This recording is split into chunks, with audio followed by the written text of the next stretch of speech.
Hi everyone, welcome back to the new lecture. तो आज तुम्हारे सामने हम फाइनल लेक्चर लेके आ चुके हैं मैट्रिक्स स्पेस का, जिसमें हम सारी की सारी चीजें जितनी भी रह गई हैं वो करने वाले हैं। जैसे हम यहाँ पे पहले सब स्पेस के बारे में पढ़ने वाले हैं, कॉन्टिन्यूटी के बारे में, कनेक्टेडनेस के बारे में, कॉम्पैक्टनेस के बारे में, कंप्लीटनेस के बारे में। तो मेनली हमारे पास ये 5 टॉपिक होने वाले हैं, छोटी छोटी 2-3 और डेफिनेशंस भी आने वाली हैं, उसको भी बीच में कवर कर लेंगे, जैसे कॉची सीक्वेंसेस क्या होती हैं वगैरह वगैरह। तो ये सारा आज हमें कवर करना है। स्टार्ट करते हैं अपना session. You know my name is Rajan Chopra. Mathematics को यहाँ पे हम बहुत ज्यादा फन और इजी वे में बनाने का पूरा प्रयास करते हैं। तो स्टार्ट करते हैं पहले डेफिनेशन से कि ये सब स्पेस क्या होता है। इसके लिए अगर तुमने पॉइंट साइड टोपोलॉजी थोड़ी पहले लास्ट लेक्चर देखा तो मजा आएगा तुम्हें। सब स्पेसेस का मतलब होता है कि अगर मैं कभी भी एक सेट का, ये जो मैंने यहां पे मैट्रिक्स स्पेस में जो सेट लिया, इसी का एक सबसेट ले लूं, सच दैट जो मैं मैट्रिक इस पे डिफाइन करूंगा, इस पे सबसेट पे, ये जो अभी मैं इसको सबसेट बोल रहा हूं, सच दैट जो इसकी मैट्रिक होगी और जो पहले वाली हमारे पास डिफाइंड मैट्रिक है, यहां पे दोनों सेम होनी चाहिए।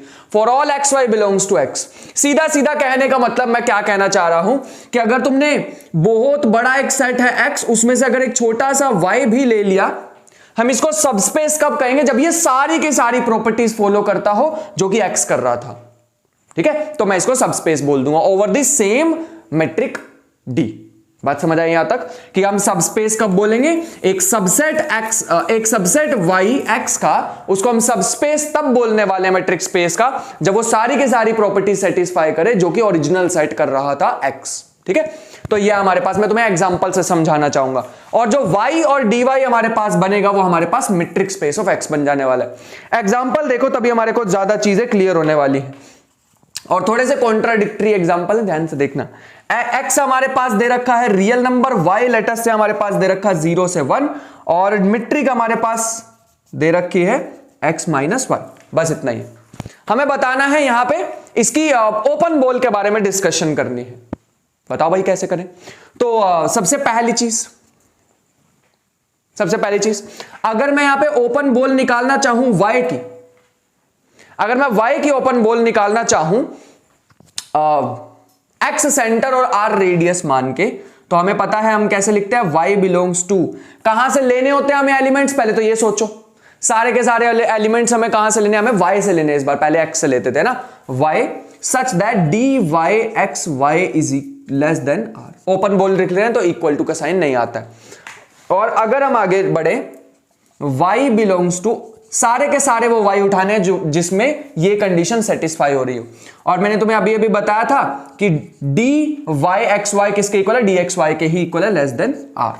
ठीक है, जो कि हमारे पास कुछ ऐसा आ जाएगा कि y belongs to capital Y such that mod of x minus y is less than r। ये हमारे पास कंप्लीट एक ओपन बॉल हमारे पास आ चुकी है। आई होप कि ये सही से दिख भी रही हो। ठीक है, बढ़िया, ये मेरे ख्याल से दिख रही होगी। इसके बाद अगर मैं यही सेम काम करना चाहूं y में 0 सेंटर मान के और हाफ रेडियस लेके, एंड देन लेट अस सी की क्या होने वाला है, क्या हमारे पास आएगा। तो इसके लिए हमारे पास आ जाएगा all y belongs to y such that all y belongs to y, हमारे पास एक्चुअल में क्या था, 0 से लेके 1, सारे वो एलिमेंट्स उठाने 0 से लेके 1 तक के, सच that mod of y is less then 1/2। Such that mod of y is less then 1/2। y क्यों लिखा, x कहां गया? क्योंकि सेंटर जो है मैं 0 मान के चल रहा हूं, x सेंटर था यहां पे, ये जो पहले लिखा होता है सेंटर होता है। ठीक है, यहां पे अगर हम देखें mode of y less than 1/2 का मतलब है 1/2 से छोटे, 1/2 इंक्लूडेड नहीं है, तो ये आ जाएगा 0 से लेके 1/2, and this is called open ball. लेकिन यहां पे मेरे ख्याल से तुम्हें एक दिक्कत आ सकती है कि भाई साहब एक बात बताओ, 0 इंक्लूड कैसे हो गया इसमें? आप बोल रहे हो कि ओपन है, ओपन में तो एंड पॉइंट्स इंक्लूडेड ही नहीं होते, ओपन ब्रैकेट्स तो ऐसे होती हैं, और आपने तो यहां पे क्लोज ब्रैकेट बना दी, तो ना तो ये ओपन होना चाहिए ना क्लोज होना चाहिए। देन माय फ्रेंड, यहां पे हमारे पास एक न्यू चीज आने वाली है कि हम इस स्पेस की बात कर रहे हैं। हम इस स्पेस की बात कर रहे हैं, मतलब कहने का क्या है, इसमें 0 के लेफ्ट साइड पे तो कुछ है ही नहीं, है ना? 0 के लेफ्ट साइड पे तो कुछ है ही नहीं, तो वो तो इंक्लूडेड ही नहीं होगा। अगर मैं 0 के 0 माइनस एप्सिलॉन 0 प्लस एप्सिलॉन करूं तो अलाउड ही नहीं है भाई 0 माइनस एप्सिलॉन करना, क्योंकि लेफ्ट में कोई चीज है ही नहीं। इसका मतलब 0 भी इंक्लूड होगा इस बार। ठीक है, मैं कब यहां पे ओपन ब्रैकेट लगाता अगर 0 के भी लेफ्ट में नंबर पड़े होते, लेकिन मैं उन्हें यूज नहीं कर सकता था। अबे भाई यहां तो नंबर ही नहीं है ना, जीरो के लेफ्ट में नंबर पड़े होते, मैं उन्हें यूज ही नहीं कर पा रहा था, तब तो मैं कहता भी कि जैसे फॉर एग्जांपल अगर मैं यहां पे तुम्हें एग्जांपल से समझाऊं कि एग्जांपल से समझाना चाहूं कि जीरो यहां पे है और ये 1/2 की ओपन बॉल है। अब भाई नेगेटिव चीजें है ही नहीं, मैंने वैसे इसको 2 डायमेंशन में बना दिया, मैं 1 डायमेंशन में बनाने की कोशिश करता हूं। एक्चुअल में जो लाइन थी ये 0 से लेके 1 तक की थी, लेकिन हमने यहां 1/2 चूज किया है। जीरो के लेफ्ट में कुछ है ही नहीं, ये एंड पॉइंट है, तो इसको इंक्लूड कर दो, कोई दिक्कत नहीं है, क्योंकि इसके राइट के तो सारे नंबर अवेलेबल है, लेफ्ट में अवेलेबल ही नहीं है, तो इसको ओपन में डालना, तो मतलब ओपन ब्रैकेट लगाना तो कोई अच्छी बात हुई नहीं। समझ पा रहे हो? ओपन हम तब लगाते हैं जब लेफ्ट में भी नंबर पड़े हों, लेकिन हम वहां पहुंच नहीं पा रहे हैं। अगर मैं 0 माइनस एप्सिलॉन 0 प्लस एप्सिलॉन करूं, तो ये जो 0 माइनस एप्सिलॉन वाले नंबर हैं, ये अगर ना आ रहे हो, अबे भाई 0 माइनस एप्सिलॉन वाले है ही नहीं इधर अवेलेबल, क्यों? हिला डाला ना, ऐसा ही है भाई साहब हमारे पास। तो ये हमारे पास कैसा सेट है? ओपन है। तो इसको लिख लेते हैं कि this is open ball in y. लिख लो कि this is open ball in y, open ball in y. समझ पाए? न्यू चीज सीखी आज, बहुत बढ़िया सी। तो मेरे ख्याल से यहां तक बात समझ आ रही है कि इसके बाद अगर हमारे पास देखें तो एक रिमार्क लिख लेते हैं कि रिमार्क हमारे पास क्या है कि the set A is equal to 0 से 1/2, 0 से 1/2। अगर 1/2 पे भी ऐसा साइन लगाते तो क्या ये ओपन हो सकता था? नहीं हो सकता था, क्योंकि 0 के राइट साइड पे तो एलिमेंट्स अवेलेबल है हमारे पास इस सेट में, है ना, 1/2 से बड़े, इसलिए is open in y, open in y, but ये जो है 0 से 1 is not open in x, is not open in x. इस बात का ध्यान रखेंगे। इसमें तो क्योंकि लेफ्ट में भी अवेलेबल होंगे 0 के और 1 के राइट में भी अवेलेबल होंगे, तो ये ओपन नहीं हो सकता, लेकिन ये ओपन होने वाला है y में। राइट हैंड साइड पे एलिमेंट्स अवेलेबल है, लेकिन मैंने 1/2 को छोड़ दिया, क्योंकि 1/2 प्लस एप्सिलॉन करते तो एलिमेंट्स मेरे को मिल सकते थे y के, लेकिन दिक्कत आ जाती है हमारे पास। मेरे ख्याल से मैं अच्छी तरह इसको बता पाया हूं, और एक बार वीडियो को पॉज करके दोबारा से सोच लेना। अभी हम फर्स्ट डेफिनेशन पे ही, सेकंड के एग्जांपल्स भी ऐसे ही कराएंगे। जैसे मैं एक और चीज बताना चाहूंगा, एक नोट लिख लो कि अगर कभी भी तुमने बॉल लिखनी हो y के लिए, तो उसको लिखने का आज मैं एक और तरीका बताता हूं। यह हमारे पास ऐसे भी लिखी जा सकती है कि bx, कैपिटल X लिखा है, x के रिस्पेक्ट में लिख रहे हैं, x, r intersection with y। वो ओपन बॉल्स सारी के सारे उठा लो जो y में भी आती हो, ठीक है, जो y में भी आती हूं। x की वो सारी बॉल्स उठा लो, ओपन बॉल्स जो कि y में भी आती हो, तो ऐसे भी लिखी जा सकती है ओपन बॉल ऑफ y। मेरे ख्याल से यहां तक चीजें क्लियर हो रही होंगी बढ़िया से, ठीक है। चलो आगे बढ़ते हैं। नेक्स्ट एक नोट पॉइंट हमारे पास आ रहा है कि if A is a subset of y which is a subset of x, x जो मेन हमारे पास मेट्रिक स्पेस का सेट है, comma x, d is a metric space if A is open in y, then A need not be open in x, A need not be open in x। वैसे मैंने अभी अभी तुम्हें बता दिया है, पिछले वाले में ही बताया था, है ना, उसी को ही मैंने एक नोट पॉइंट बनवा के लिख दिया है, तो इसका ध्यान रखेंगे बढ़िया से। मेरे ख्याल से बात समझ आ रही है? क्या ये ओपन में तो बात हमें समझ आ गई, क्या ये क्लोज्ड में भी बात काम करती है? चेक कर लेते हैं एक एग्जांपल से, है ना, एक एग्जांपल से बात चेक कर लेते हैं कि क्लोज्ड में भी ये बात वैलिड रहेगी या नहीं। उसके लिए मेरे पास एक एग्जांपल है कि x हमारे पास है रियल और y हमारे पास है 0 से 1 और 1 इंक्लूडेड नहीं है, और a हमारे को दे रखा है 1/2 से 1, 1/2 से 1, ऐसा कुछ दे रखा है। एक बात तो पक्का पता लग रही है, 1/2 के लेफ्ट साइड पे नंबर है, हां इसमें, तो मतलब ये जो 1/2, 1 है, it is not open in x। x में तो ओपन नहीं है क्योंकि 1/2 के लेफ्ट साइड में हमारे पास नंबर है, और 1 को तो हमने हटा ही दिया, यहां कोई दिक्कत नहीं, यहां दिक्कत थी, 1/2 इंक्लूड नहीं करना चाहिए था। हमें देखना y को, y में कैसे देखें जल्दी बता दो। हमें अगर कभी भी क्लोज्ड प्रूव करना होता है तो हमें पता है हम y माइनस a को क्या प्रूव कर देते हैं, y माइनस a को हम प्रूव कर देते हैं ओपन, तो y क्या हो जाएगा, क्लोज्ड।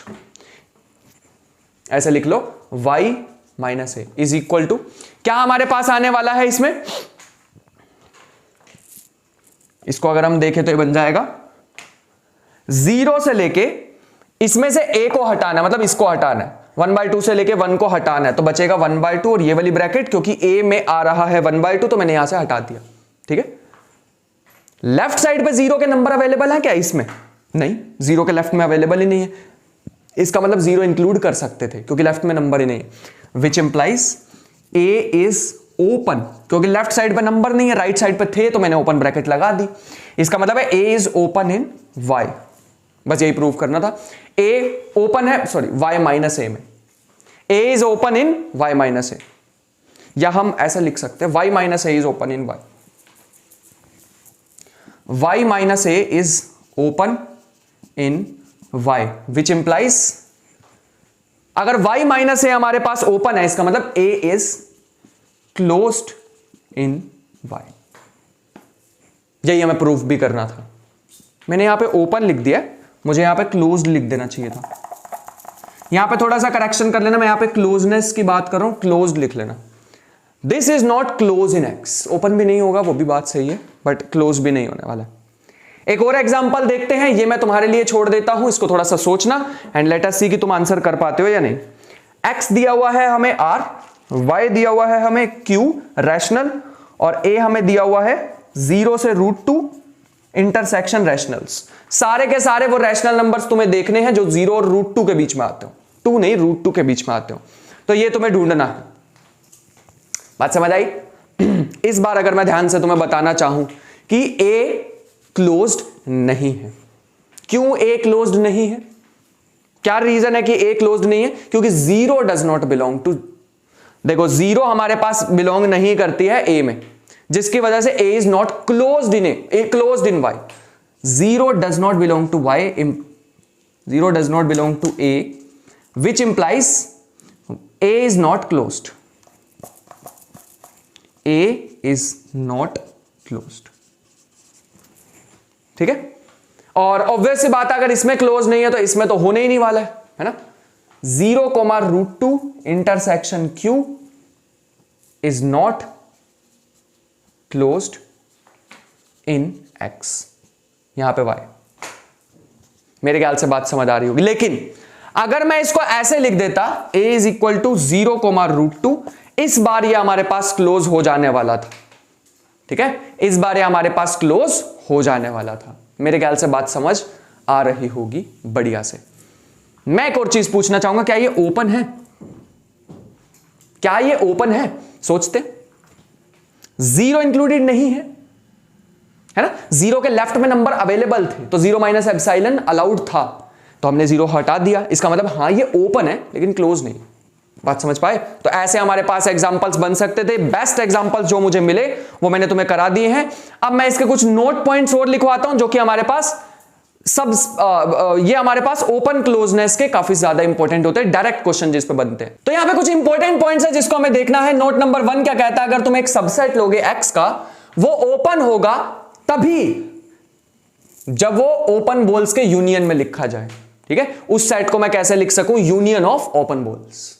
ठीक है, बहुत सारे तुम ओपन बॉल्स लो, उनका यूनियन लो तो A बन गया। अगर ऐसा हो रहा है then that is open in X। ठीक है, और दूसरा हमारे पास A is a subset of Y, Y is a subset of X, तो A Y में ओपन कब होगा? A is open in Y if and only if A is equal to, A can be written as G intersection Y, जहां पे G हमारे पास open होना चाहिए X में। G कहां ओपन होना चाहिए? X में। दिखाते हैं अभी। अगर हम यहां पे देखें, ठीक, अगर हम यहां पे देखें तो A is open in A is closed in Y if and only if A can be written as this, where F is closed in X। पहले जैसे ओपन की लिखी थी वैसे मैंने यहां पे क्लोजनेस की भी लिख दी है, क्लोज्ड सेट की भी लिख दी है। अगर X हमें दे रखा है, R Y हमें ये दे रखा है, A हमें ये दे रखा है, तो A को मुझे लिखना है y के साथ कुछ सेट जो कि ओपन होना चाहिए x में। तो मैंने यहां पे लिख दिया 0,1/2, 0 से -1। मैं यहां पे -1/3 से 1/2 भी लिख सकता था। रीजन सिंपल इतना सा है क्योंकि भाई लोग इसमें नेगेटिव नंबर्स अवेलेबल ही नहीं है। अवेलेबल नहीं है तो बचेंगे कौन से? 0 से स्टार्ट होगी कहानी और दोनों का इंटरसेक्शन कहां रहा है? 1/2 पे, लेकिन 1/2 इंक्लूडेड नहीं है। तो ये हमारे पास ओपन हो जाएगा y में, क्योंकि मैंने y को लिख दिया, y के साथ इंटरसेक्शन में एक ओपन सेट लिख दिया जो कि ओपन किस में है? x में। अगर इस पे एक भी ब्रैकेट ऐसे लगी होती तो ये x में ओपन ना होता। अगर एक भी ब्रैकेट ऐसे लगी होती तो x में ओपन ना होता, क्योंकि x में एलिमेंट्स अवेलेबल है, राइट में भी लेफ्ट में भी। तो इसका मतलब है हम इसे लिख सकते हैं कुछ ऐसे। आई होप कि यहां तक बात समझ आ रही होगी। बढ़िया बढ़िया ऐसी चीजें बता रहे हैं।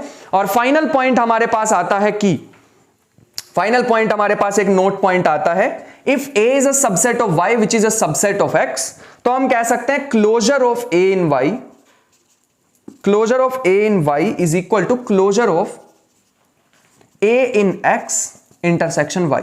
वैसे मैंने अभी तुम्हें अभी कुछ देर पहले ये कराया था ना कि अभी मैंने कुछ देर पहले ये तुम्हें बताया था कि y सेट की जो ओपन बोल है उसको कैसे लिख सकते हो? इंटरसेक्शन y के साथ लिख सकते हो। यहां पे x की ओपन बोल्स लिख देना, बताया था ना ऐसे। वही हमारे पास दोबारा आ चुका है। तो ये भी नोट पॉइंट हम ध्यान रखेंगे। ये सारी बातें हमारे पास किससे रिलेटेड थी? हमारे पास एक सबस्पेस या सबसेट से रिलेटेड थी। अब हम आते हैं कॉन्टिन्यूटी की तरफ। अगर हम पुराने वाली कॉन्टिन्यूटी देखें तो आज तक हमने पढ़ी हुई थी, वो हमारे को कुछ ऐसी दिखाई देती है।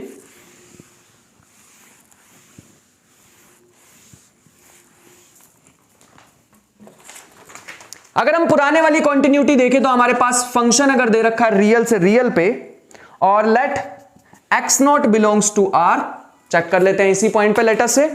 तो f is continuous at x0,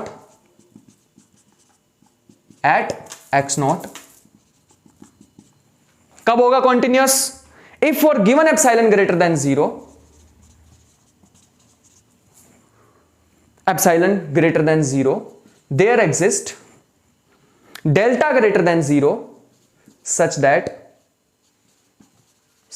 that fx minus fx naught less than epsilon for all, या whenever x minus x naught, whenever x minus x naught less than delta।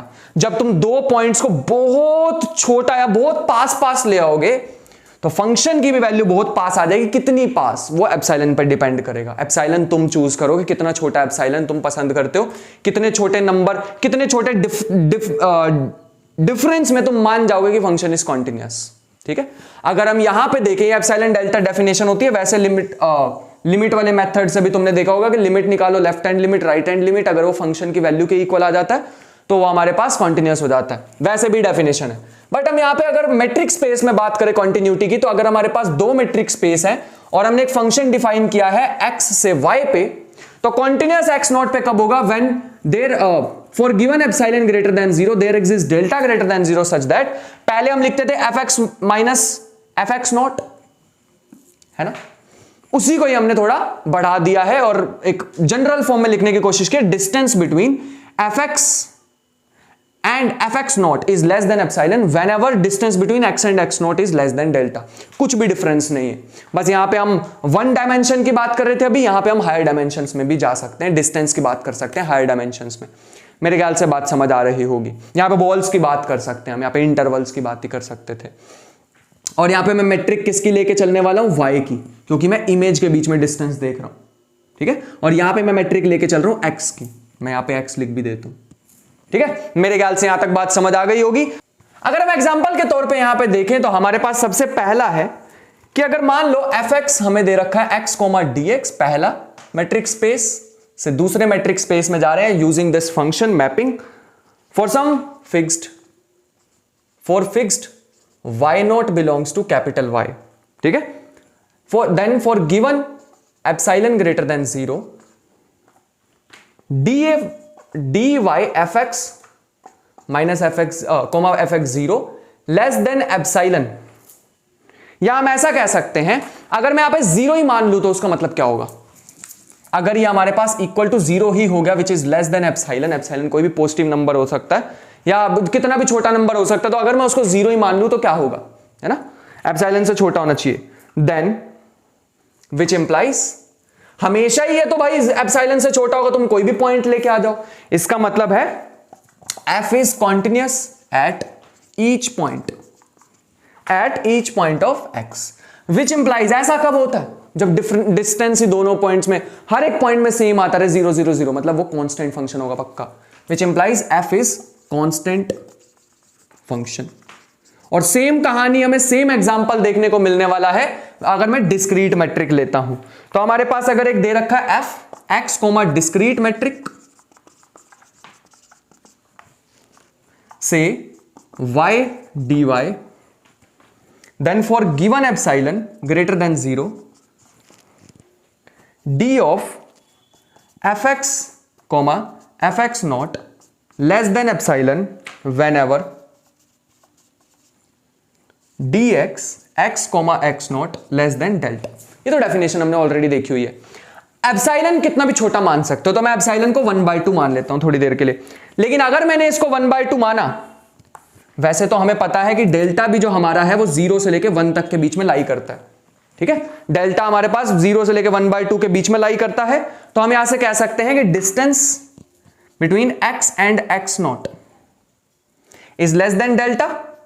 और 1 से अगर तुम छोटा नंबर ले रहे हो, अब 1 से छोटा नंबर कितना आता है डिस्क्रीट मैट्रिक में, भाई डिस्क्रीट मैट्रिक में या तो 0 होता है या 1 होता है, 1 तुम ले नहीं रहे, तो क्या हमारे पास आंसर आ जाएगा, दिस इंप्लाइज 1 से छोटा नंबर, मतलब ये कितना आ जाएगा x वाली मैट्रिक हम लेके चल रहे हैं, तो आंसर आ गया 0, which implies x must be equal to x naught. ये तो पॉइंट ही सेम हो गए, है ना। इसका मतलब ये तो हमारे पास पॉइंट ही सेम हो गया। इसका मतलब हमारे पास हम क्या कह सकते हैं, this implies distance between fx and fx naught is also equal to 0 which is less than epsilon, क्योंकि पॉइंट सेम है तो फंक्शन की वैल्यू भी सेम आ गई हमारे पास। This implies f is continuous always, f is continuous always. मेरे ख्याल से यहां तक बात समझ आ रही होगी कॉन्टिन्यूटी के बारे में, बढ़िया, बहुत अच्छे। इसके बाद हमारे पास कुछ इंपॉर्टेंट पॉइंट्स है, रिजल्ट्स हैं, जिसको भी लिख लेते हैं। तो सबसे पहला हमारे पास रिजल्ट क्या आता है, let f is from x to y। First part, f is continuous on x if and only if inverse image of open set in y is open in x। very very very important। जब मैं तुम्हें practice sessions इसके लेके आने वाला हूं, इससे बहुत सारी चीजें आसान हो जाएंगी कि अगर हमारे पास ये x है, ये y है, अगर यहां पे मैंने कोई f ऑफ x लिया तो उसकी इनवर्स इमेज अगर मैं देखूंगा कभी भी f ऑफ x की, वो f ऑफ x की जो इनवर्स इमेज, जो भी तुम डिब्बा बनाओगे, जितनी भी इनवर्स इमेजेस इकट्ठा करोगे, तो वो भी हमारे पास सेट कैसा आना चाहिए, ओपन सेट ही आना चाहिए, ठीक है। यही लिखा हुआ मैंने, f is continuous on x if and only if inverse image of open set in y। यहां से अगर तुमने कोई ओपन सेट उठाया, ओपन सेट, तो यहां पे भी क्या मिलना चाहिए, ओपन ही होना चाहिए। वैसे मुझे बाहर नहीं निकालनी चाहिए चीज, ये मान लेते हैं। तुमने ओपन सेट लिया तो पीछे भी वो किस पे मैप होना चाहिए, ओपन पे ही मैप होना चाहिए। अगर ऐसा हो रहा है then it is continuous, which is continuous, f is continuous. इस बात का ध्यान रखना, मेरे ख्याल से बात समझ आ रही होगी। ऐसे हमारे पास क्लोजनेस के बारे में भी लिख सकते हैं, तो लिख लो second point, similarly for closeness, ऐसे लिख लो, similarly for closed set. Last point लिखते हैं, थर्ड पॉइंट हमारे पास आ रहा है कि f is continuous at x if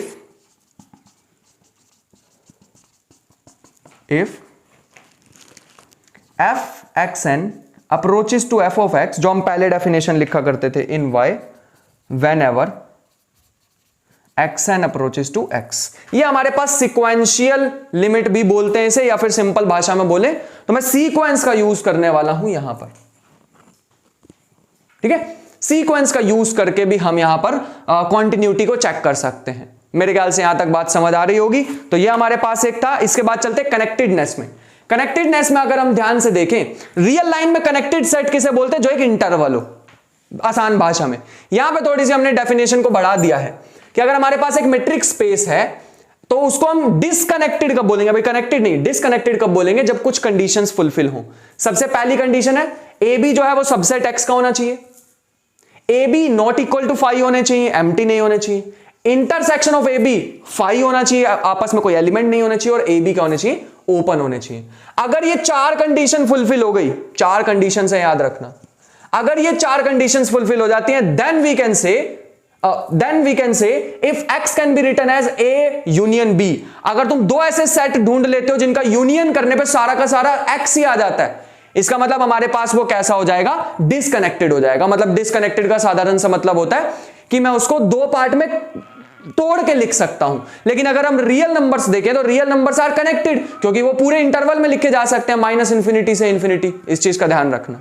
note हमारे पास कुछ ऐसा कहता है कि a subset of x is connected, a subset of x is connected if it is connected as a subspace of x। तभी कनेक्ट करेगा, कनेक्टेड कब होगा? तभी कनेक्टेड होगा जब वो अगर सबस्पेस हुआ, तो वो सबस्पेस भी कनेक्टेड होना चाहिए। और यहां पे मैंने, हाँ ठीक है, कुछ नहीं मेरे ख्याल से बात समझ आ रही होगी। तो ये बहुत इंपॉर्टेंट पॉइंट था, इसका भी ध्यान रखेंगे। आगे जाके कभी एक वन शॉट लेक्चर बनाएंगे तो उसमें भी दोबारा ये चीजों को एक साथ ही रिवाइज करेंगे तो ज्यादा मजा आएगा, है ना। बट अभी के लिए कर लेते हैं। If x is equal to r and y is equal to r minus 0, एक एलिमेंट निकाल देते हैं। और मेट्रिक हमें दे रखी है यूजुअल, x माइनस के 0। Is y connected? क्वेश्चन ये, इज y कनेक्टेड? तो y को क्या मैं लिख सकता हूं? दो डिसजॉइंट सेट्स में।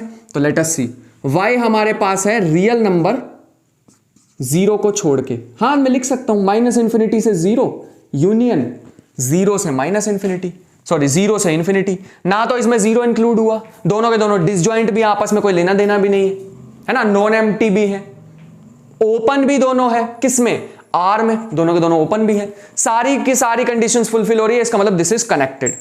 ठीक है, दिस इज कनेक्टेड, इस बात का ध्यान रखना।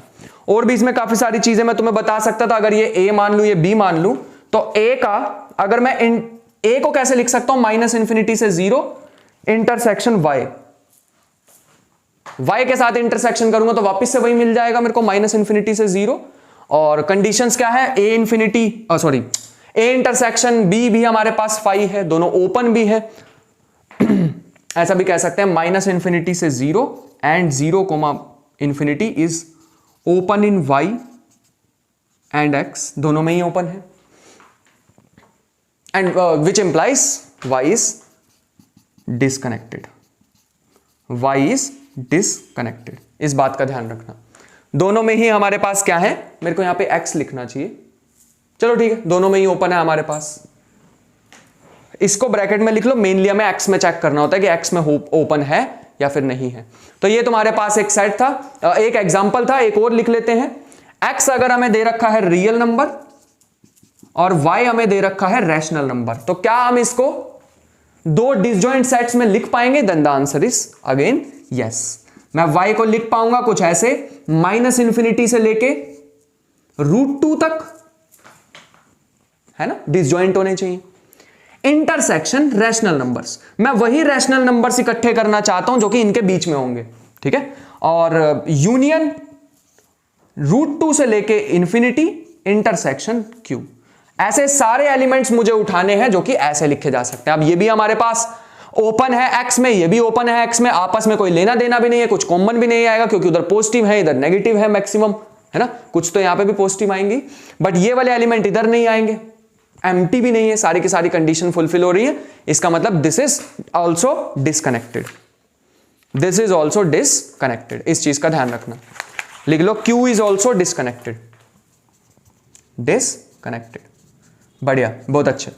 अगर हम आगे बढ़े तो अगर हम y को ऐसे लिख दें, q कॉम्प्लीमेंट, मतलब इररेशनल नंबर्स की बात करें तो यह भी लिखा जा सकता है, x वही है रियल, तो मैं y को लिख सकता हूं माइनस इंफिनिटी से लेके 2, कुछ भी नंबर लिख सकते हो, इस बार रैशनल लिख रहा हूं मैं।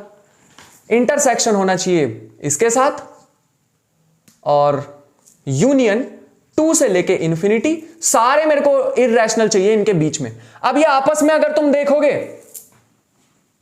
तो इनका कोई कॉमन एलिमेंट नहीं है, इनके आपस में कोई कॉमन एलिमेंट नहीं है, कोई भी इररेशनल दोनों में सेम नहीं आएगा, दोनों एम्प्टी भी नहीं है ना, ओपन भी है एक्स में, तो सारी कंडीशंस फुलफिल हो रही हैं, which implies Q complement is disconnected. Disconnected, इस बात का ध्यान रखना। और भी एग्जांपल्स लिख सकते हो, एग्जांपल के तौर पे y इक्वल टू, अगर मैं इंटीजर लेता तो भी लिख सकता था। इंटीजर्स को ऐसे लिख सकते हैं, माइनस इंफिनिटी से 1/2 इंटरसेक्शन इंटीजर्स, इसके बीच के सारे इंटीजर्स, यूनियन 1/2 से इंफिनिटी इसके बीच के सारे इंटीजर्स, ठीक है। और एक मैं y equal to natural numbers भी ले सकता था, माइनस इंफिनिटी से लेट अस से 3/5/2 इंटरसेक्शन नेचुरल नंबर्स, यूनियन 5/2 से इंफिनिटी इनके बीच के सारे नेचुरल नंबर्स। तो ये सारे के सारे मैंने क्या लिखे हैं, डिसकनेक्टेड। रियल में ऐसा कभी भी नहीं कर पाओगे, रियल इज कनेक्टेड, लिख लेते हैं रियल इज कनेक्टेड। इसमें कभी भी तुम दो सेट्स में अलग अलग करके नहीं लिखने वाले हो, चाहे तो ट्राई करके देख लो। अब हमारे पास आते हैं कुछ रिजल्ट्स। रिजल्ट्स लिखने से पहले बता देते हैं कि किसके बारे में रिजल्ट लिखने वाले हैं। तो let x, d be a metric space. तो हमारे पास पहला रिजल्ट है Rn इज ऑलवेज कनेक्टेड, जैसा कि मैंने यहां भी बताया, R भी कनेक्टेड है और हायर डायमेंशंस लेंगे वो भी हमारे पास कनेक्टेड होने वाले। कॉम्प्लेक्स के नंबर तो हमने, कॉम्प्लेक्स की तो बात की नहीं है ना। दूसरा अगर हम देखें तो subset of R is connected तभी कनेक्टेड हो सकता है if and only if it is an interval. Interval को हम दो पार्ट में ब्रेक करके नहीं लिख सकते हैं, इट इज एन इंटरवल, ठीक है, इस चीज का ध्यान रखना। थर्ड पॉइंट हमारे पास आता है continuous image of connected set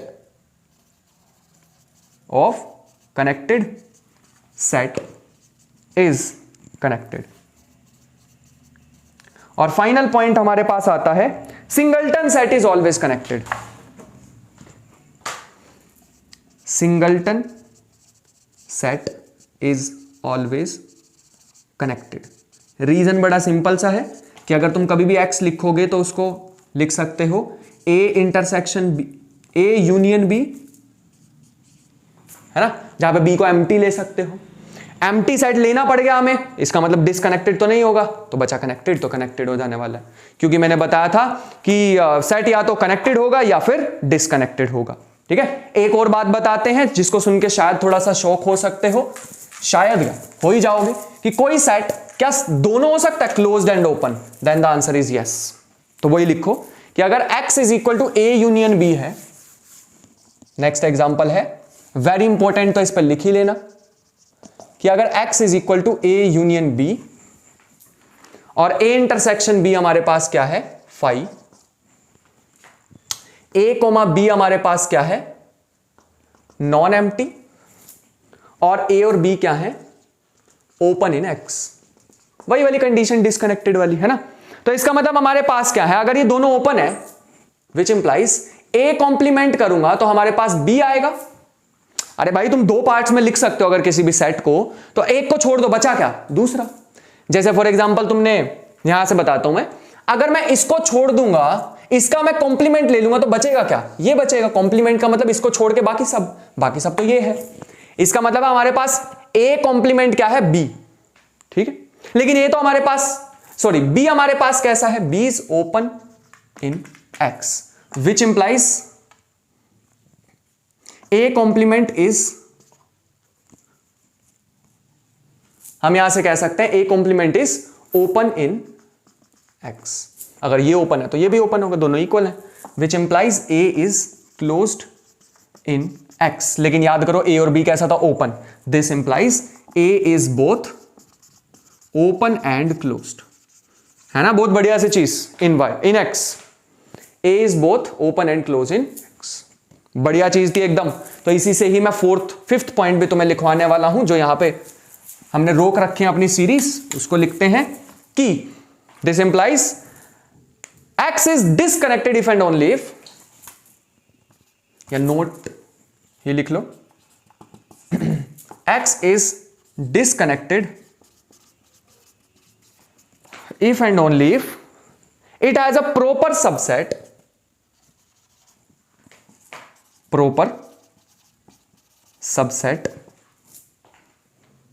which is both open and close.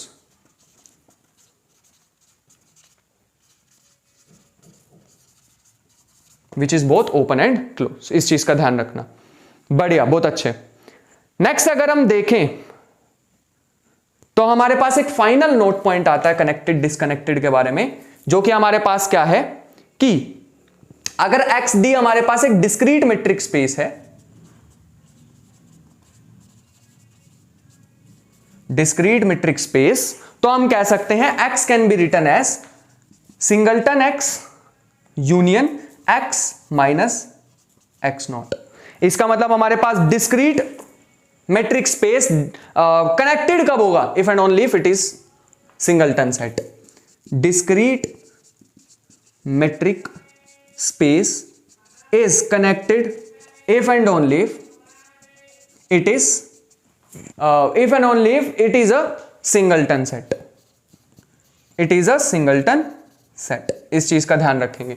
तो अगर मैं इसको सिंगलटन सेट में लिख सकता हूं तो ये हमारे पास कनेक्टेड हो जाएगा, वरना कनेक्टेड नहीं होने वाला है। नेक्स्ट हमारे पास है पाथ कनेक्टेड, जिसमें हमारे पास है कि अगर एक मैट्रिक स्पेस हमें गिवन है तो हम उसको पाथ कनेक्टेड कब बोलने वाले हैं? If for each A B belongs to X there exist a continuous function this such that f0 पे a वैल्यू मिलनी चाहिए, f1 पे b वैल्यू मिलनी चाहिए। मतलब अगर हमारे पास कभी भी x को ऐसे लिखा जा सके कि f0 इज इक्वल टू 1 यहां मिल रहा है, f1 is a is equal to यहां मिल रहा है, f1 is equal to b यहां मिल रहा है, नॉट पाथ कनेक्टेड। और अगर मैं कभी भी ऐसे देख पा रहा हूं f1 यहां पे है, f1 यहां पे है और f2 यहां पे है, ऐसे अगर मैं देख पा रहा हूं कभी भी जो भी वैल्यूज है हमारे पास यहां पे दिखाई दे रही हैं, तो वो पाथ कनेक्टेड होने वाले हैं। सिंपल भाषा में बोले, अगर कभी भी मेरे पास स्ट्रेट लाइन आती और स्ट्रेट लाइन का ये वाला एरिया होता, सिर्फ ये वाला एरिया होता, तो ये पाथ कनेक्टेड है, सेट पाथ कनेक्टेड है। लेकिन अगर मेरे पास हाइपरबोला होता, कुछ ऐसे रेक्टेंगुलर हाइपरबोला होता दोनों साइड पे, और ये वाला एरिया हमारे को दिया होता, तो एक पॉइंट मैं ले सकता था यहां से, एक पॉइंट मेरे को लेना होता यहां से, दोनों के एंड पॉइंट, और ज्वाइन करता, तो नॉट पाथ कनेक्टेड हो जाता है। ठीक है, मैं इसके एग्जांपल से दिखाता हूं। वैसे यही मैंने जो एग्जांपल तुम्हें कराए हैं ये सबसे ज्यादा इंपॉर्टेंट थे, जो कि तुम्हें बोर्ड पर भी दिखाई दे रहे हैं, बट फिर भी मैं तुम्हें कुछ एग्जांपल दिखाता हूं। जैसे X square plus Y square is equal to 1, क्या ये पाथ कनेक्टेड है? हाँ, पहली बात तो ये कनेक्टेड है।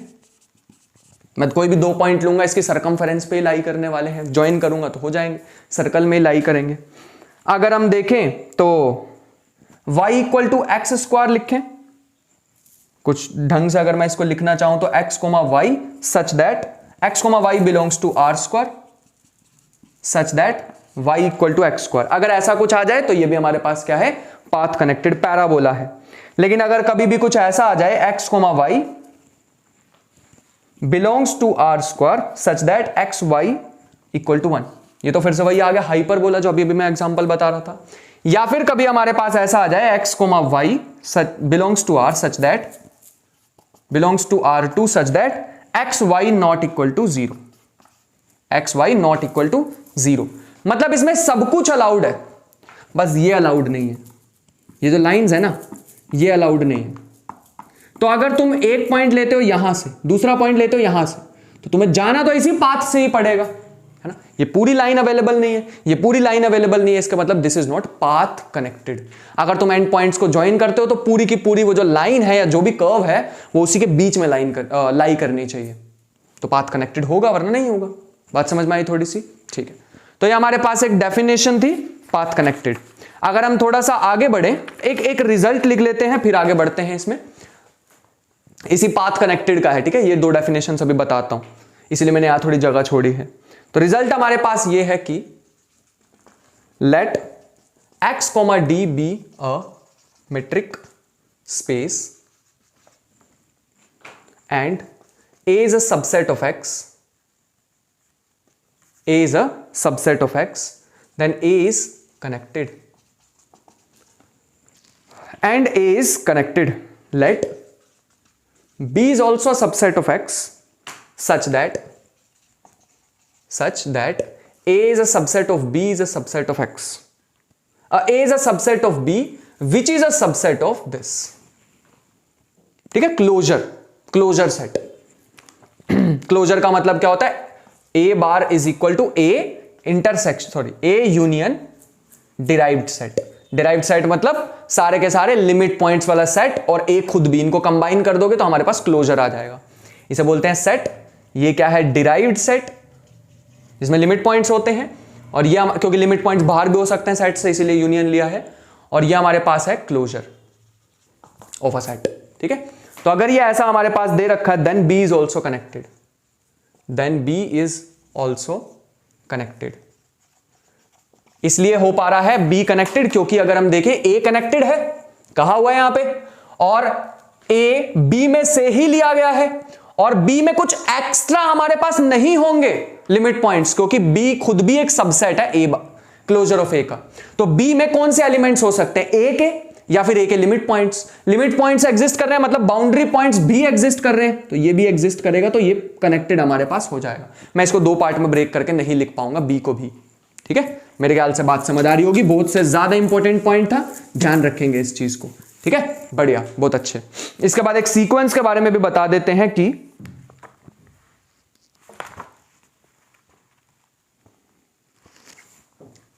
नेक्स्ट हमारे पास आता है डेंस सेट. डेंस सेट का मतलब होता है a subset y of a metric space is said to be dense if closure of y is equal to x. मतलब y के अंदर क्या अवेलेबल नहीं है? बस लिमिट पॉइंट्स अवेलेबल नहीं है. अगर तुमने लिमिट पॉइंट्स भी जोड़ दिए तो उसे हम क्या बोलेंगे? डेंस सेट बोलेंगे. जैसे रैशनल में अगर उसके लिमिट पॉइंट्स भी जोड़ दो तो वो पूरा रियल बन जाए. समझ पाए? बात को लिख लो, कहीं पे नोट कर लो. अगर तुमने रैशनल में ऐसे बोल सकते हैं rational numbers are dense in X. अगर तुम कोई छोटा सा पार्ट भी देखोगे रियल नंबर का तो उसमें इनफाइनाइटली मैनी तुम्हें रैशनल नंबर्स मिल जाने वाले हैं. ऐसे ही इरैशनल भी बोल सकते हैं. There are infinitely many rational and irrational numbers in real numbers. ठीक है, तो यहां पे कहने का मतलब सिंपल सा क्या है? अगर क्लोजर ऑफ y x के इक्वल आ जाता है, मतलब लिमिट पॉइंट्स भी इंक्लूड कर दो, तो हमारे पास पूरा का पूरा x के इक्वल आ जाएगा. एग्जांपल के तौर पे हम यहां पे लिख लेते हैं कि q इज डेंस in R and Q complement also. Q complement also. Higher dimensions में भी लिख सकता था, QN लिख दो यहां पे. ठीक है, बढ़िया, बहुत अच्छे. इसके बाद हमारे पास आते हैं सेपरेबल सेट्स. देख लेते हैं सेपरेबल का मतलब क्या है. X is said to be separable if it has countable dense subset. Example के तौर पे इसके लिए Qn is या X is equal to Rn लिख लो पहले. Qn is separable, यस ऐसे लिख लो. R is separable because this is equal to Rn and Qn is countable and Qn is countable. इस चीज का थोड़ा सा ध्यान रखना होगा. बढ़िया, बहुत अच्छे. बढ़िया, मेरे ख्याल से यहां तक बात समझ आ रही होगी. x हमारे पास सेपरेबल होगा जब हमारे पास q1 काउंटेबल है. यहां हम ऐसे कह सकते हैं q1 bar is equal to this and q complement n is equal to Rn. और ये हमारे पास कितने काउंटेबल सबसेट्स हैं. अगर हमारे पास काउंटेबल सबसेट्स अवेलेबल हैं तो हम क्या कहेंगे कि वो क्या है? सेपरेबल. इसके बाद हमारे पास आती है दी मोस्ट कंफ्यूजिंग चीज, जिसको हम आज for the very first time easy बनाने वाले हैं. सबसे पहले हमारे पास आता है कि ओपन कवर क्या होता है. पहले उसको लिख लेते हैं, डेफिनेशन से स्टार्ट करते हैं, तभी मजा आने वाला है. कि S इज कवर्ड बाय, कोई भी सेट है, S is covered by a collection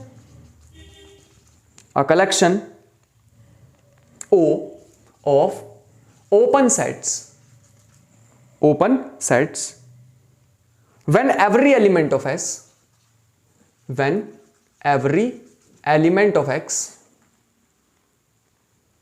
is if every element of X is contained in at least one member of O. Simple भाषा में कहें कि अगर एक 4 बच्चे हमने बेड पे रखे और एक चादर लेके आनी है, अगर वो चादर चारों बच्चों को कवर करती है, मतलब फॉर एग्जांपल 4 चादर लेके आनी है, तो 4 चादर अगर वो सारे के सारे बच्चों को कवर कर लेती है, मान लेते 4 की जगह 8 बच्चे हैं और 4 चादर है, हमने डाली सुलाने के लिए उन्हें, तो अगर तो वो उनको कंप्लीटली कवर कर लेती है, हर एक चादर में 3 भी हो सकते हैं, बट हर एक चादर कवर करनी चाहिए, मतलब हर एक एलिमेंट कवर होना चाहिए। बस चादर को रिप्लेस कर दो यहां पे ओपन सेट से। अगर तुमने बहुत सारे ओपन सेट लिए और हमारे पास एक एस है, ऐसी बहुत सारे ओपन सेट्स यहां पे डालते गए, बहुत सारे ओपन सेट्स हैं। अगर इन्होंने सारे के सारे एलिमेंट्स कवर कर लिए एस के, देखो कोई भी एलिमेंट छूटा नहीं है, अगर सारे के सारे एलिमेंट्स इन्होंने कवर कर लिए एस के, एक भी एलिमेंट छूटा नहीं है, और यहां पे लिखा है when every element of X, every element of S is contained in at least one member of O. ठीक है, कम से कम इसका कोई भी एलिमेंट उठाओगे एक ओपन सेट में तो आएगा ही आएगा। तो अगर ये सारे के सारे ओपन सेट से काम कर पा रहे हैं, तो ये जो जितने भी ओपन सेट्स हैं हमारे पास, इसे क्या बोल देंगे? ओपन कवर बोल देंगे। अब हम डेफिनेशन पे आते हैं अपनी। ये कॉम्पैक्ट सेट क्या होते हैं इसके बारे में लिखते हैं कि आसान वाली डेफिनेशन, 2 डेफिनेशन है और दोनों ही हमारे काम की है, तो ध्यान से लिखते हैं इसे। इफ एवरी कवरिंग, अच्छा ये क्या यूनिक होगा ये ओपन कवर? नहीं, बहुत सारे कवर बना सकते हो, एक ही इतना बड़ा कवर बना सकते हो तुम, है ना। If every covering O of S by open sets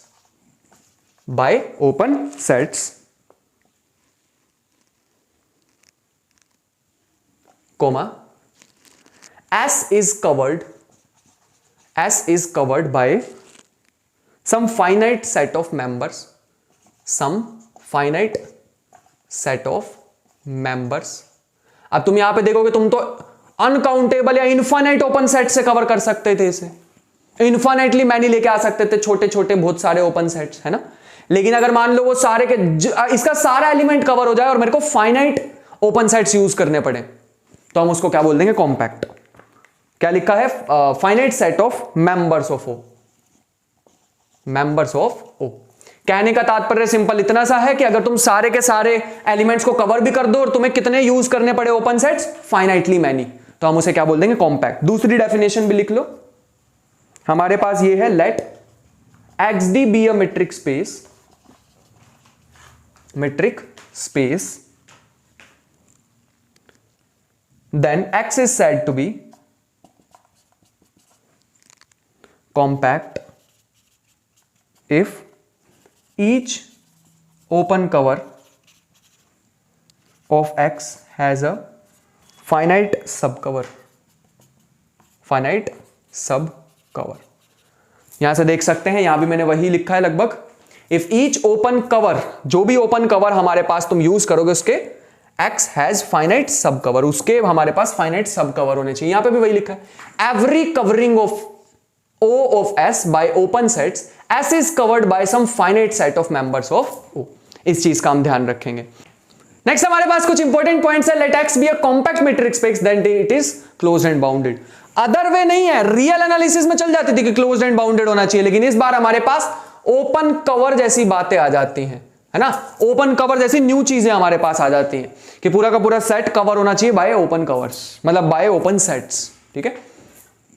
और दूसरा हमारे पास है कि सबसेट ऑफ Rn कॉम्पैक्ट कब होगा? When it is closed end bounded, जो कि हम रियल एनालिसिस में बात भी करते थे। X is compact if and only, sequence की फॉर्म में अगर मैं बात करूं, क्योंकि नेक्स्ट टॉपिक वही है, तो any sequence X and in X has a convergent सब सीक्वेंस।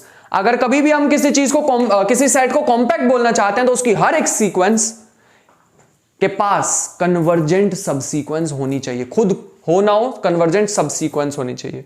कोई भी उठाओगे इसमें कन्वर्जेंट सब सीक्वेंस ढूंढ पाओगे। ठीक है। और लास्ट हमारे पास वेरी इंपॉर्टेंट पॉइंट, क्योंकि जब भी इनवर्स इमेजेस की बात आती है हमारे काम की चीज होती है, कि continuous image of continuous image, मैंने इनवर्स बोल दिया, continuous image of a compact set is also compact. मतलब अगर कोई तुम ये उठाओगे तो ये हमारे पास कॉन्टिन्यूअस होगा या नहीं? सॉरी, ये हमारे पास कॉम्पैक्ट तो है नहीं, दिस इज नॉट कॉम्पैक्ट। ये क्लोज्ड एंड बाउंडेड है, दिस इज कॉम्पैक्ट। इसका मतलब ये हमारे पास जो है ऑन टू नहीं है, ठीक है, मतलब पीछे इसकी इनवर्स इमेज जो हमारे पास कॉम्पैक्ट नहीं ढूंढ पाओगे। ये मैपिंग जो हमारे पास है कॉम्पैक्ट नहीं है, वापस जाओगे तो भी कॉम्पैक्ट नहीं होगी, ऑब्वियस सी बात है। दूसरा, अगर हम सीक्वेंस वाले स्पेस में आ जाए, कॉची सीक्वेंस क्या होती है? कॉची सीक्वेंस का सिंपल साधारण सा मतलब है, अगर कभी भी हम let X D be a metric space and sequence this in x is Cauchy if for given epsilon greater than 0 N not एक एग्जिस्ट करना चाहिए, जिस एन नॉट के बाद टर्म्स के बीच का जो डिफरेंस है वो बहुत छोटा हो जाए। कि अगर मैं कोई टर्म लिख रहा हूं 1, 1/2, 1/3, 1/4 अप टू सोन, एक समय आएगा जब 1 की पावर 1000 हो जाएगी, फिर 1 की पावर 1000 समथिंग, इससे भी बड़ा नंबर आएगा, मतलब है ना। इन दोनों का जो डिफरेंस होगा इतना छोटा हो जाएगा। अगर वो डिफरेंस बहुत छोटा हो जाए तो हम उसे क्या बोलते हैं? Cauchy sequence. एक बात ध्यान रखेंगे, Cauchy sequences in general do not converge. Cauchy sequences converge नहीं करती। मैं एग्जांपल से समझाता हूं। अगर तुम्हारे पास कभी भी एक सीक्वेंस गिवन है, फॉर एग्जांपल 1, x मैंने लिया हुआ है लेट अस से रैशनल, ऐसा कुछ लिया हुआ है एक सेट, ठीक है। 1, 1 + 1/1 factorial, 1 + 1/1 factorial plus 1/2 factorial, 1 + 1/1 factorial, 1/2 factorial, 1/3 factorial up to so on, ऐसे है। हमें पता है ये जो हमारे पास सीक्वेंस है ये किसको अप्रोच करेगी? ये इसको अप्रोच करेगी। 1 by limit n approaches to infinity 1 + 1/1 factorial, 1/2 factorial up to सोन 1/n factorial. n approaches to infinity, ये किसकी एक्सपेंशन होती है? एक्सपोनेंशियल की। तो मतलब ये किसको अप्रोच करने वाली है? e को। लेकिन माय फ्रेंड, लेकिन भाई लोग, ये जो हमारे पास है वापिस नहीं आने वाला है रैशनल में। यहां पे भी अगर तुम देखो, x is compact if and only if x any sequence in x has a convergent subsequence। इसके अगर तुम कोई सबसीक्वेंस भी उठा लोगे तब भी वो हमारे पास कन्वर्ज नहीं करने वाली है इसमें वापस। सिंपल भाषा में कहें तो अगर मैं इसका एक nth टर्म उठा लूं और एक n+1th टर्म उठा लूं, दोनों का ले लूं डिफरेंस फॉर एग्जांपल, तो बहुत छोटा आएगा। इन दोनों का जो डिस्टेंस है वो बहुत छोटा आएगा। But this is not convergent in rational, क्योंकि आंसर इसका क्या आ रहा है? ई, और E is not a rational number. तो इसका मतलब है इन जनरल हमें एक रिजल्ट पता लगा है कि Cauchy sequence does not imply convergence. इस बात का ध्यान रखना। उल्टा होता है, कन्वर्जेंट है तो कॉची पक्का होगा, दिस वे तो ठीक है, उल्टा होता है। इसका मतलब है हमें कॉची सीक्वेंस का एक बारे में कॉची सीक्वेंस के बारे में एक बात पता लगी है कि कॉची सीक्वेंस कन्वर्ज नहीं करेंगे इन जनरल, लेकिन अगर वो कन्वर्ज करती हैं तो उस स्पेस को, ऐसा स्पेस जिसमें कॉची सीक्वेंसेस कन्वर्ज करें, उसको हम क्या बोलते हैं? कंप्लीट मैट्रिक्स स्पेस या कंप्लीट स्पेस भी बोलते हैं। याद रखना, दोबारा से बता रहा हूं, ऐसे स्पेस जिसमें कॉची सीक्वेंसेस कन्वर्ज करें, कोई भी कॉची सीक्वेंस लो और वो कन्वर्ज कर जाए तो हम उसे क्या बोलेंगे? जैसे फॉर एग्जांपल आर में जितनी भी सीक्वेंसेस होंगी वो अगर आर में कन्वर्ज कर रही हैं, मतलब सिंपल सी बात है, आर में जितनी भी कॉची सीक्वेंसेस होंगी वो कन्वर्ज भी करने वाली है, ठीक है। हम कोई एग्जांपल, इसका काउंटर एग्जांपल नहीं ढूंढ पाएंगे, रैशनल में ढूंढ लिया। तो हमारे पास कंप्लीट मैट्रिक्स स्पेस के बारे में ये बात थी। इसके बाद फाइनल हमारे पास मैट्रिक्स स्पेसेस के बारे में जो बात आती है, कोई भी बुक उठा के देख लो, लास्ट टॉपिक हमारे पास मैट्रिक्स स्पेस में यही होता है। रिलेटिवली कॉम्पैक्ट का मतलब क्या होता है? अगर कभी भी ए का तो पता नहीं, लेकिन क्लोजर ऑफ ए अगर कॉम्पैक्ट हो, ए का नहीं पता, लेकिन अगर क्लोजर ऑफ ए कॉम्पैक्ट हो तो उसे हम क्या बोलेंगे? रिलेटिवली कॉम्पैक्ट बोलेंगे। मैं तुम्हें एग्जांपल से समझाने की कोशिश करता हूं। पहले हम बात करते हैं कॉची सीक्वेंसेस के एग्जांपल्स की, जो कि हमारे पास आ जाएगा x = Rn और d हमें दे रखा है यूक्लिडियन मैट्रिक, वो रूट में आता था ना x1 - y1 y वाली। तो Rn हमारे पास क्या हो जाएगा? कंप्लीट। कोई दिक्कत नहीं है, Rn में मैंने तुम्हें बता दिया है कंप्लीट मैट्रिक्स स्पेस होता है। बढ़िया, बहुत अच्छे। बढ़िया।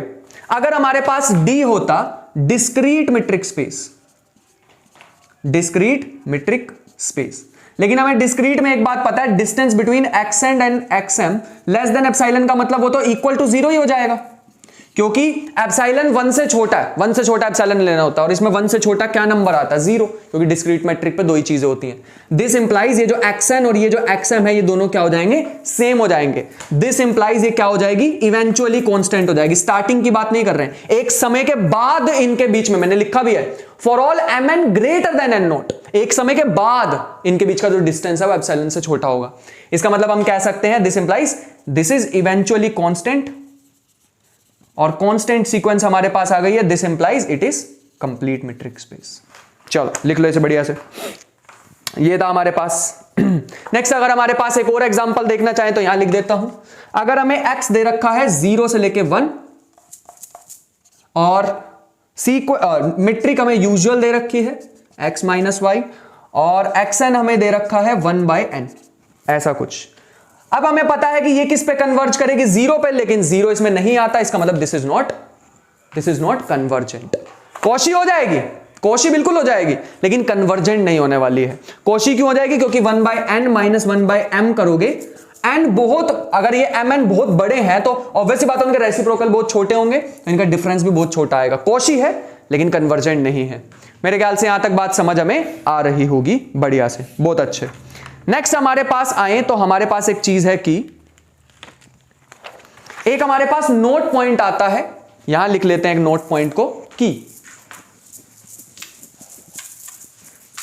नोट पॉइंट हमारे पास कुछ ऐसा आता है कि लेट नोट है XD be a metric space and x is complete, और A हमारे पास एक सबसेट है x का, कंप्लीट मेट्रिक स्पेस है। और कभी भी हमारे पास अगर कंप्लीट मेट्रिक स्पेस हुआ, इसका मतलब है this implies A is closed. A हमारे पास हमेशा कैसा मिलेगा? क्लोज्ड। वेरी इंपॉर्टेंट, कंप्लीट का मतलब हमारे पास क्या होगा? क्लोज्ड होगा। बढ़िया, बहुत अच्छे, ठीक है। इसका प्रूफ भी लिख लो, छोटा सा है, या ऐसे लिख लो, कोमा A इज क्लोज्ड।